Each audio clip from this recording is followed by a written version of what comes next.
Assalamualaikum warahmatullahi wabarakatuh. Perkenalkan, nama saya Salma Hafizah, NIM 1119071 dan rekan saya Hairul Sadikin NIM 1119063.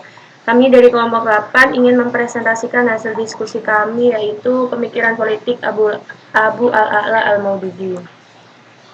Yang pertama, biografi Al-Maududi.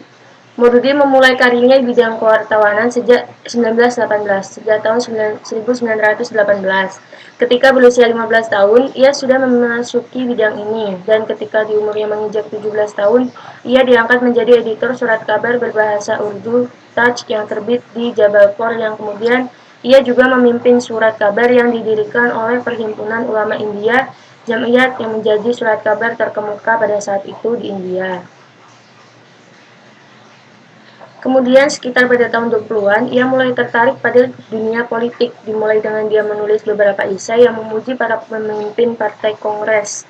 Dan dia sempat bergabung sebentar dengan gerakan protes Tahriki Hijrat yang mendorong kaum muslim untuk hijrah dari India yang diduduki oleh Inggris ke Afghanistan yang diperintah oleh orang Islam yang dianggapnya sebagai Dar Islam atau negeri Islam.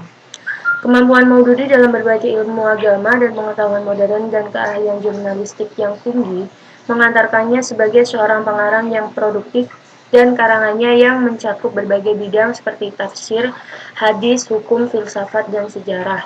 Isi karangannya pun selalu membicarakan masalah yang dihadapi umat Islam, terutama di bidang politik. Pada tahun 1926, ia menerima ijazah pendidikan agama dan menjadi ulama di Deobandi. Namun dia tidak pernah mengakui dirinya sebagai seorang ulama, dan ternyata pendidikannya dalam tradisi Deobandi baru diketahui setelah dia wafat.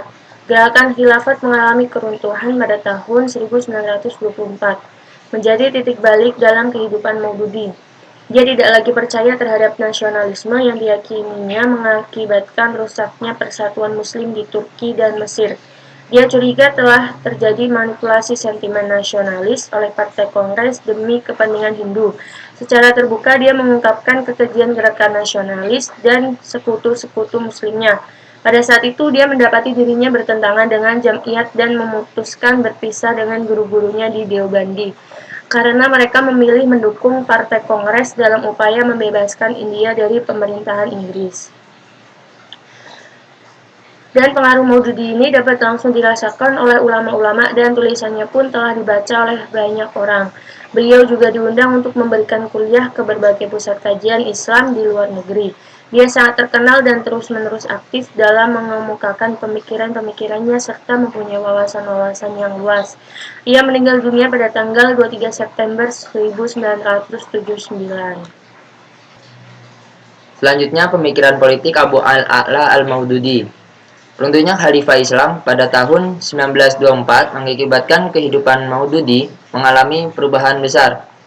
Dia menjadi sinis terhadap nasionalisme yang ia yakini hanya menyesatkan orang Turki dan orang Mesir, dan menyebabkan mereka merongrong kesatuan Muslim dengan cara menolak Imperium Utsmaniyah dan Khalifah Islam. Dia juga tidak percaya nasionalisme India. Dia beranggapan bahwa Partai Kongres hanyalah mengutamakan kepentingan Hindu dengan kedok sentimen nasionalis.